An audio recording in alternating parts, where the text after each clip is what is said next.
And then Snowman has a new pair of shoes because you won't need them to walk on the sky. Good God, he really is just a maniac, isn't he? Walking around suplexing people.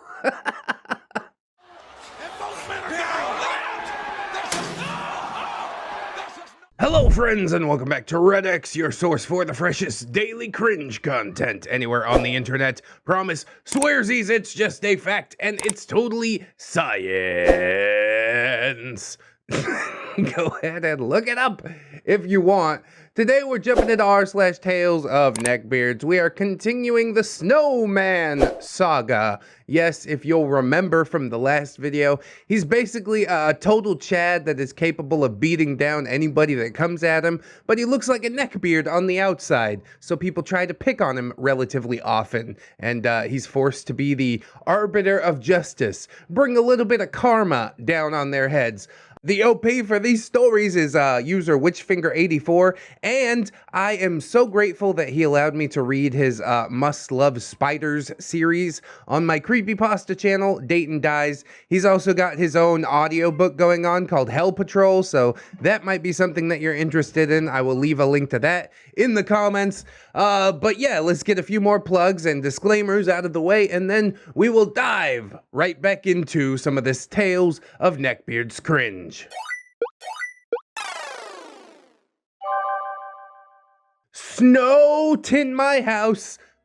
Snowman disarms a drug dealer at his house party. Oh, Snowman, how we've missed you and your wild and crazy antics.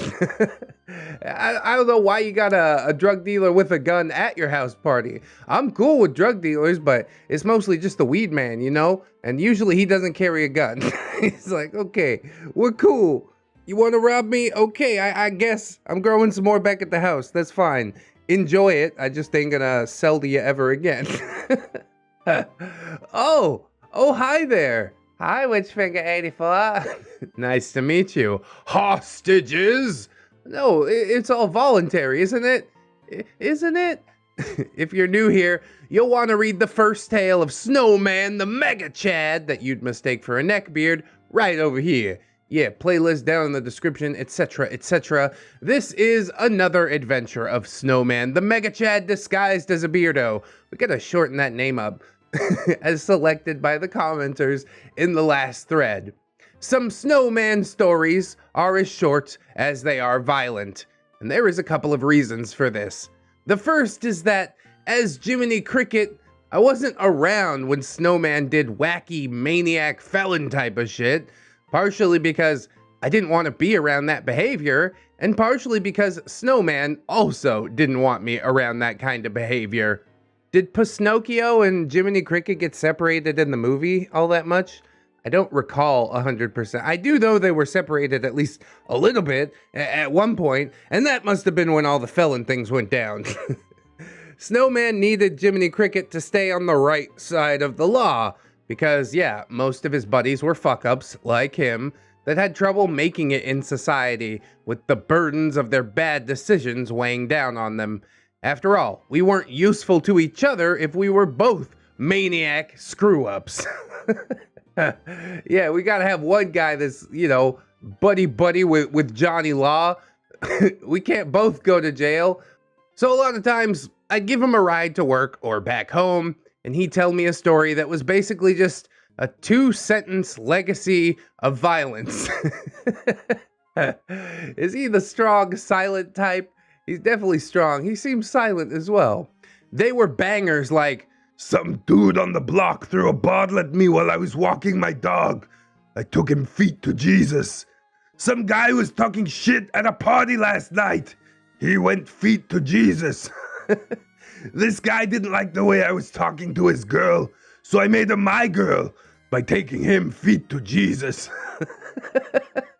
The last one, I can't agree with that. That's Snowman being a piece of shit, but, you know, he's a maniac felon, so what do I really expect? Sometimes he gets a little bit out of line. And honestly, I thought feet to Jesus was something different, you know?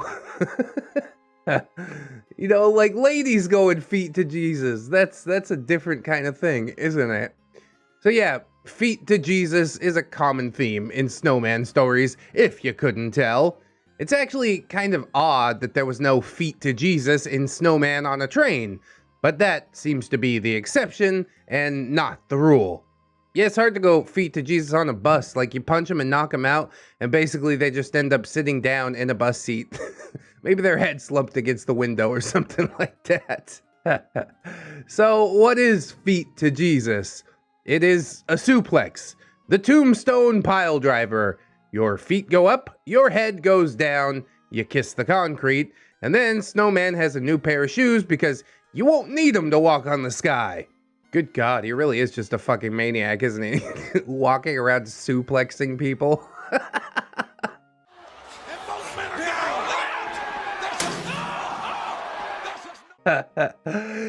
I laugh, but yeah, that's not a good thing to do. You can kill somebody pretty easy with a suplex. Honestly, you spend a lot of time contemplating religion when a chubby white dude with sweaty mop of curls on his head unties you like a shoelace and teaches you how to dance upside down on thin air. So, knowing all that, rest assured, someone is probably going feet to Jesus in this story. The more we get to know him, like, I start to like him a little bit less. Maybe he'll transform from Arnie into a neckbeard, just because he is trying to swoop people's girls by being a big tough guy and shit like that. Like they say, you know, never meet your heroes. People that hang out with Ramtide or myself for too long generally go, wow, they aren't as cool as they seem in one-off YouTube videos. And yeah, that's just a fact. You follow Jim Carrey on Twitter and you're like, wow, he's got some wacky views. I still like his movies, but his views are sort of wacky, ain't they? Anyways, now at the time, Snowman was living in a place that we'll call the Shoot House in Carson, off of Normandy Avenue. For those who don't live in the Hell A area and don't know anything about Normandy, I'll explain it to you like this. On one side of the street offered a picturesque view of some very lovely train tracks and razor wire fencing surrounding a construction equipment rental yard. The other side of the street was places like the Shoot House. Down the street was a very classy liquor store and a barely classy strip club. Where's the check into cash place? We need a check cashing place, and then this whole scene will be rounded out. Maybe throw in a 99-cent store. I do think it's convenient that the liquor store is next to the strip club, though. So what is a shoot house? Well, shoot houses are rundown dumps when the owner goes in and paints every room a different color and themes the decor differently so he can use every room like a different set to, you guessed it, shoot pornography. Oh, I was thinking like Flophouse, you know, people go in there and just do heroin. But yeah, that's slightly classier, I guess. At least we're taking money out of the shoot house instead of putting it into our arms, right? Baby steps. Baby steps. Snowman's roommates at the time were a lesbian couple and their son, who were retired pornographers and fetish models. So I imagine that's how they got the shoot house rental. The kid was into all this? How old's the kid? I don't think this is a good home environment.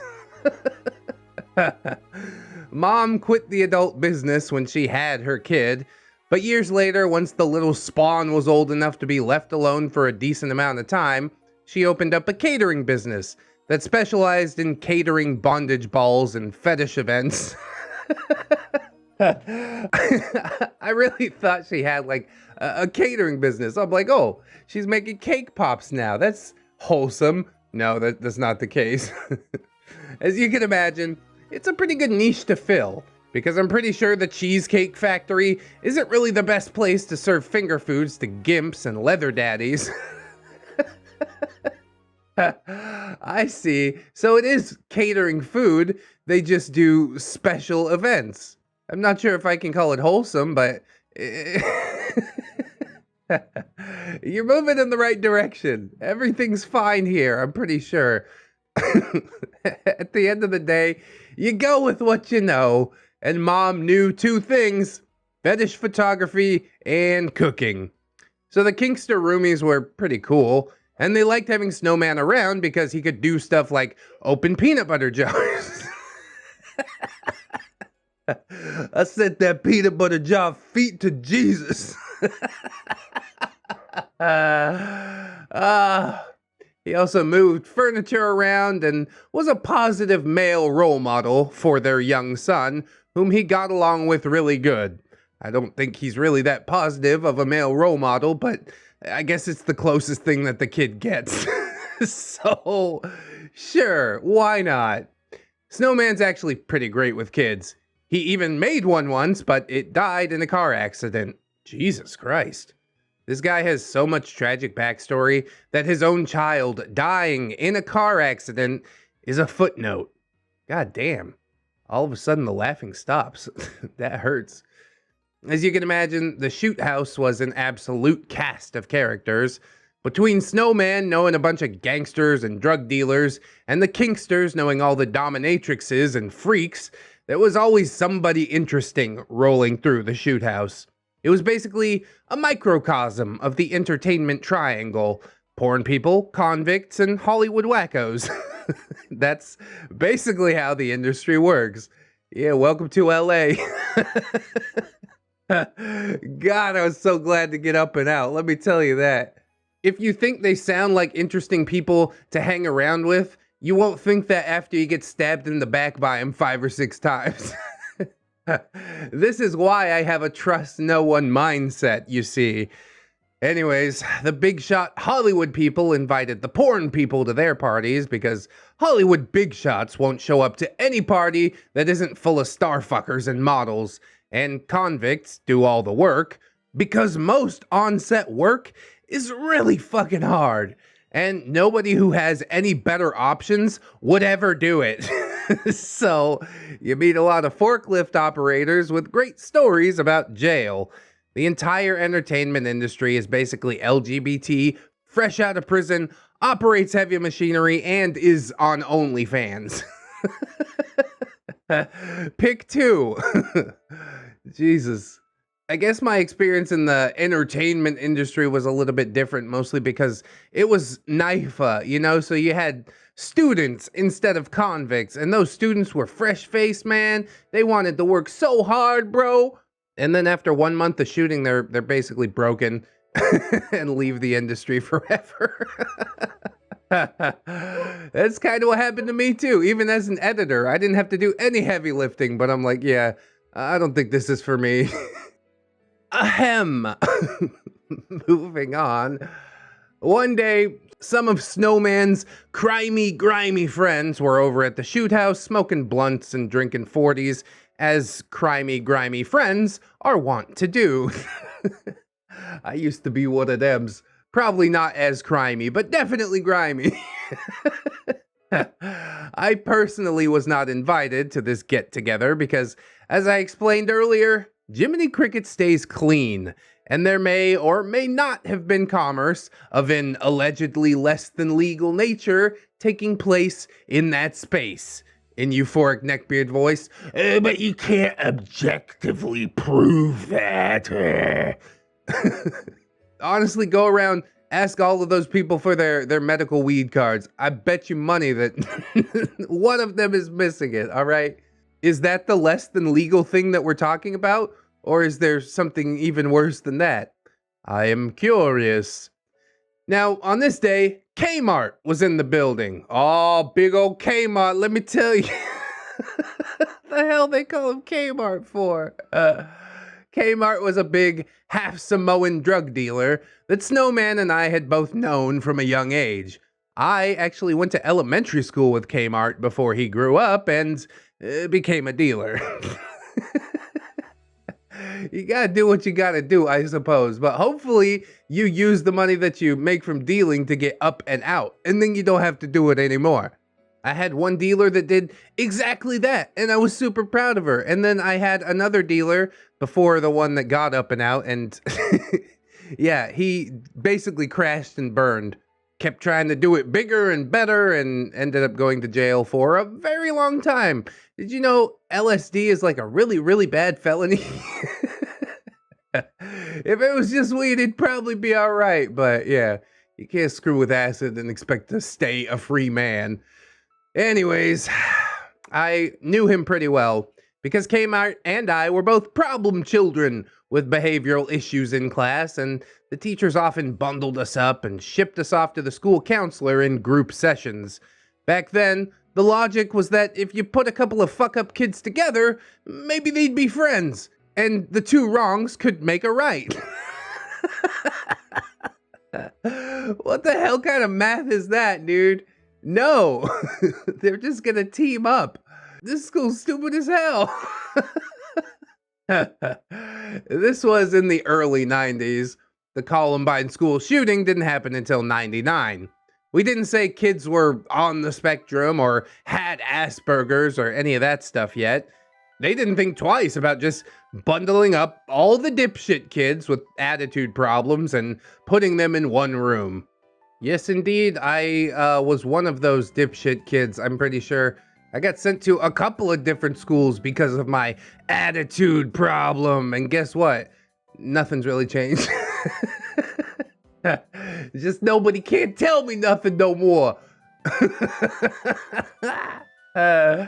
Nowadays, I would call that a recipe for disaster because as a former fuck-up kid, I think corralling all of the kids together where they can trade notes and discuss prego rape hentai and guns and other school shooter shit, yeah, it's a pretty bad idea. Anyone with half a brain could tell you that. All the bad kids act worse in order to impress the other bad kids who are also acting worse. And the cycle continues. This is basic. Did these school administrators honestly think this was gonna work?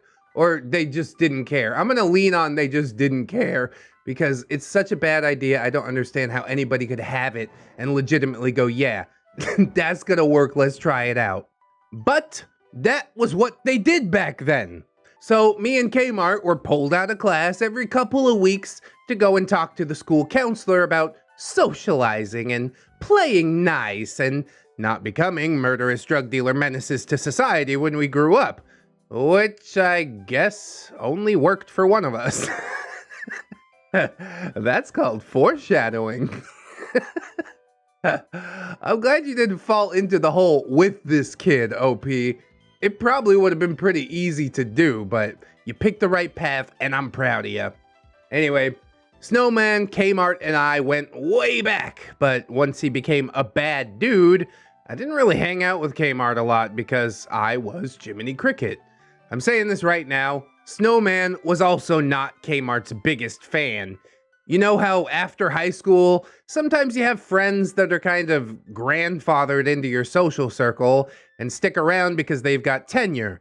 But if they were someone that you met as an adult, you probably wouldn't tolerate that behavior. You'd be like, look, dude, you get a little bit of credit because we used to play Super Nintendo and cheat off each other's homework, but you are on thin ice. Honestly, I don't have any of those.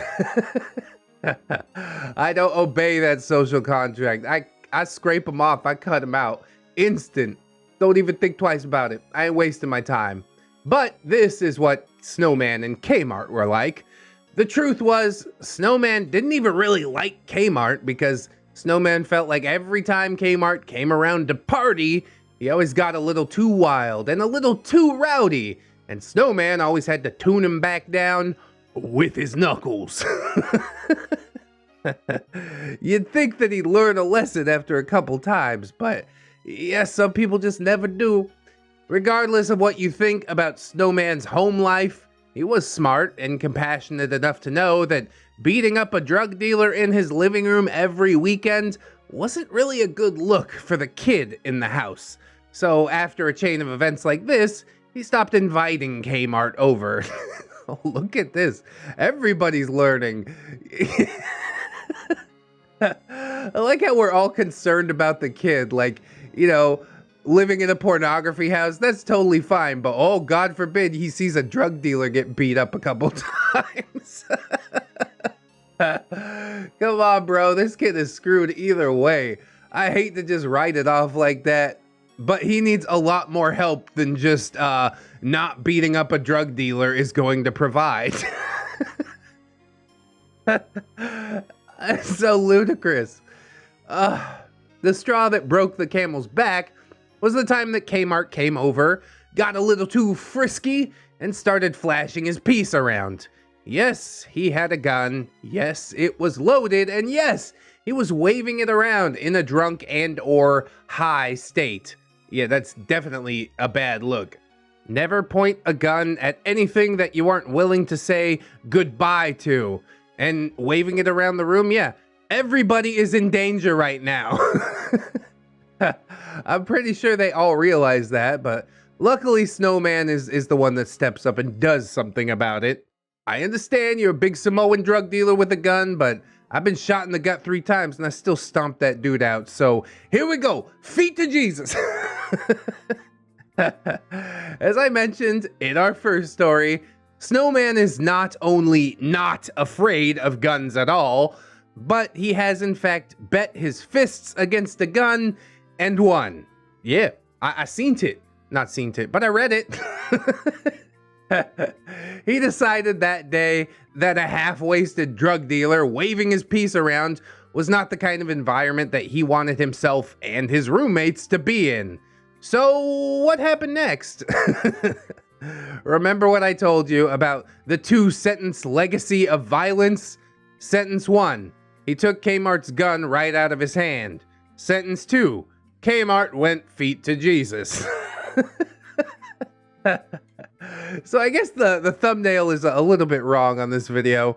I try not to read the whole story and spoil it for myself before we get to the thumbnail art. I assume dude just got like slammed in the mouth or something like that. I mean, Darkly could probably animate a suplex. We'll do that in the next Snowman story. I mean, if someone does go feet to Jesus, and I suspect that they will. It's just kind of how it goes. After that, Kmart didn't come around the shoot house so much anymore. Yeah, because he's paralyzed from the neck down. The shoot house is not wheelchair accessible. Oh, God damn it. And now for the thrilling conclusion. Nobody actually lives in the shoot house anymore. Snowman went east to Colorado, where he is now, and the BDSM caterers moved to, shit. Can't even remember off the top of my head. I don't keep up with them that much anymore. And Kmart, well, whenever you're ready, scroll down. Just be warned that I don't recommend it. Asking about what happened to Kmart is not so healthy for your peace of mind. As long as he didn't get brain cancer or something like that, I guess I won't feel too bad. It's not surprising to me that nobody lives in the shoot house anymore. Why was anybody living in there to begin with? Whatever happened to the kid? The BDSM caterer's kids? That's what I want to know about. Is he okay?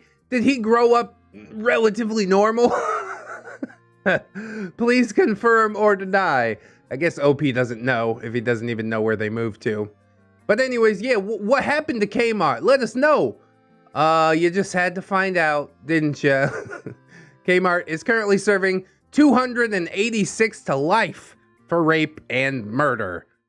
Jesus Christ! No, I don't feel bad that that happened to him. But OP didn't say that I would feel bad. He just said that it's not healthy for my peace of mind. And yeah, I guess that is an accurate statement. I really wish that that didn't happen. Honestly, I'm really surprised that he didn't get locked up like 3 times before that happened, because I think California is still a 3-strike state, at least as far as my brother is concerned. He's doing 40 to life. He didn't kill nobody. It was kind of just a drug-induced accident that happened. It was violent. It did involve a gun, but it was an accident. So yeah, definitely a shame for whoever, you know, lost their life. That is really horrible, really brutal, and Kmart should pay for his crimes. Unfortunately, you know, most people go to jail and find a clique to run with, and then they decide that that's just their life now, especially if you're doing life or an exceedingly long time. They're just like, okay, I am in jail, but I figured out how to make it a good time. If you're doing a few months in jail, then people wouldn't get so settled into it. But then we wouldn't have the prison industrial complex making money hand over fist, I guess. So, whatever, that's a rant for another video. I am glad that Kmart got locked up, and I'm glad that Snowman took care of that situation. Really, I do see a little bit of douchebaggery shining through regarding Snowman, but I don't know, we got a couple more stories. He might redeem himself. I will try to reserve my judgment until then. I do hope that you guys enjoyed this video. If you did, I hope that you'll like, comment, and or subscribe. Yeah! Maybe share the video around. I would appreciate that. We got links in the description. Twitter, Discord, Facebook. Oh, my social medias. Plugs, playlists, podcasts. Click around. Just find something you like, you know? We've also got my Patreon and my gorgeous, wonderful, beautiful, generous patrons. I would like to thank them very much, so thank you. Darth Thomas the Degenerate, Robert Allen Waits, Camille Sarah, Logan Wolf, Conrad Ingy, Anna Leonard. Hey, Mr. ReddX, sir, Landlord Jimmy just called. He says something about counterfeit doubloons. Can you let Dr. Ramtide know? Ramtide might be the one counterfeiting, honestly. Captain Clown Jerry, Hong Kong. Aaron W has become Aaron Jerry. Our numbers rise again. Alexis Smith, aka Twisted Child, Sarah Wanawash, Cinnamon Susie, For Old Lang Syne. Irari is back to this. This is just more fun. Jari the Pirate, Silent Revolver, the OG Jerry, Jerry's Kitsune, Satori, 211 Jerry, Fellowship of the Jerrys, a Jury, a Jubilee Juggler Jerry's, a Justy Jargonia Jerry. I think I got through that. Alunia Demonista, Althea Blue, Anunnaki, Assassin Pug Jerry, Bang Bang, Aurora, Wildheart, the Moon Baron, Grizzly, Baby Jerry, Gaga, Baby Joy, Bearded Jerry. Watch out for that guy. Beards. That sucks. But much like sharks, we don't move backwards. It's Gremlin, Blade the Hero, Blip Blip Jerry, Catholic Jerry, formerly Atheist Jerry, but the Inquisition showed me the light. All blessed be, especially after this story. Jesus Christ. Commander J Tank, Confederate Jew, Dennis Dayton, Dinosaur Nightlight, Disposable Waifu, Dr. Lark's Merchant Jewel, Frozen Over Studios, Fire Drake, Gypsy, Adrian BR. I can't help falling in love with Jerry. I'm Slim Jerry, yes, I'm the real Jerry. All you other Slim Jerrys are just imitating Irish pirates. Top of the barn into ya. Thought we were gonna get like a song medley going. Itchy Nuts, I just scratch him, bro. Up him named J Chris, J.M. Coon, Jennifer Schaefer, Jerry Blacktail, Jerry Nice, Jerry Evil, Jerry the Outlaw Mother Trucker, honk honk. Jerry was a race car driver, and I'm at the light with him now for round 3 because I live my life a quarter mile at a time. I wanna go fast.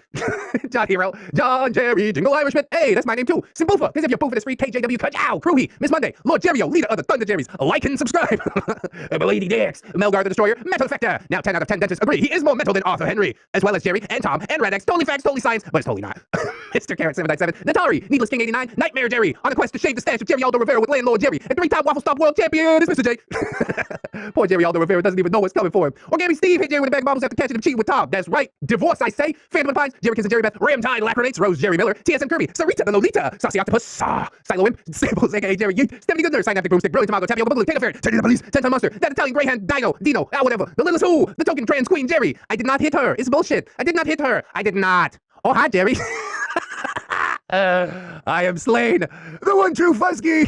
Tom, but it's the Jerry on the inside that counts. Preach. Try to find me another marble to get back to the real world. Can't help you, mate. I'm busy bee. V3 Prime. Viking Jerry. We give up if you see Marble Jerry. Just give him a marble or something. They'll probably leave your livestock alone. Probably. Wikitac. Wilmags. Comrade Moody. Kira. Not another Jerry. But are you, though? You're a wizard, Jerry. Redwood. Not a Viper. Side Jerry the Cyborg. Saints Blessing. One leg Jerry buys pizza for the Jerry Army. Hey! What about for ReddX? I like pizza too. A normal Jerry. We got all the marbles out of the machine, and now we can finally produce some Jerry berries. Not a sponsor. Hunter of Jerry's the Powerful Stacy and it's Tom. Admiral T-Tank, Emeralder, another stupid hipster. Atomic Jerry Zella, AZ Babsicon, Bartender Kelia, Blue Dubs, Brother Spine Horseradish. But look, I made you some content. Thank you, my favorite. Open wide. The original different Jerry. That's Cake Jerry, California Jerry Girl, Chevron 7 Locked, Corporal Admiral, Lieutenant Furry Wearing Princess, Jerry. I fucked that up. Grip titties. Dayton does, but he needs our help. Come on, Jerry, buddy. Clap your hands if you believe. Oh, it's so good. Defon Jerry, creator of colorful click clacks. DM Beard, roll first in action. Dopamine Dangerous, Electrical Fennec, Ghost of Alpha, Heeknot, Holy Berry Jerry, sponsor of Jerry Berries. Hydra Jerry Solomons, Irradiated Jam. Sorry, Babushka, it's just business. Janitor Jerry, who felt the crate of cringe and bobbles out by the dumpster. Jeffrey, Geralt of Rivia, Jerry and Tom versus Happy New Year's Webby Apocalypse. Jerry, the Sussy Baka. Jerry's mom has got it going on. Jerry Oldo Rivera, keep your mustache safe. Jerry Bean, yum. Jerry Roxas, yay. Jerry sets the idea shifted and sped away with a burst of flames. That's freaking metal, bro. Jerry role playing game. Judge Jerry and Executioner. Kid Marvelous, King Tom, Kitsy Kid, Life of Guardian, Little Woods, Lucia Lovecraft, Mama Chia, CD. Maybe next time, Milk Fed Gimp, Miss Duchess, Not Invisible Angel, I see you. Organic Cam, Ghosty, Raptor Out. She's my Jerry Pie. Who think I'm do what a big surprise. Sheep Jerry, working at Joanne's Fabrics. They don't even carry marbles. Snary. That's Snom Jerry, Spoonie the Rogue, Swoopy Scary Jerry Ton. Techno Dubs, the one Jerry who survived Unfortune Nookie. Good God. That is an accomplishment. Wear it proudly. The Necro Jerry Con, the original Jerry, not the X card. Oh, that's Ramtide's favorite card. To Infinite Jerry and beyond. Tuna Fish Jerry. Oh, the con. I keep trying to swim around, but I'm gummy thick and the slap of my tail fins keeps alerting the bear. Unfortunate Jerry, couldn't think of a new gaslighting joke. Sorry, I'm such a piece of shit. God damn it. You got me good there. Tom, promise. Jerry Slayer's all bad. Jerry, Tom, be good with us. Wishes, fast, size, go ahead, look at it. Another rest video. That makes sense, right? Thank you, of course, to all my $1 patrons as well. Beautiful people that they are. Holla to all the patrons. We'll give it a new reading, probably within the next couple days, you know. I used to read it every day, and then I noticed that it was getting a little less spicy. So I want to give people time to come up with new jokes, make me laugh in the names and such like that. But if anybody else could sign up on the Patreon, I would be in your debt. I do appreciate that so very much. If you can't do it right now, however, don't sweat it too hard, friends. I just appreciate you coming on through, hanging out with me, and I hope that you come on back and hang out with me again tomorrow. In order to do so, you need to keep yourself safe out there, wash your hands, but also take some time out and do something that you personally enjoy today. Maybe like go watch some more ReddX videos. Yeah, that'd be cool. Always remember, friends, that you are loved, you are worthy, and you definitely deserve it. I shall see you in the next one, friends, and until then, bye-bye.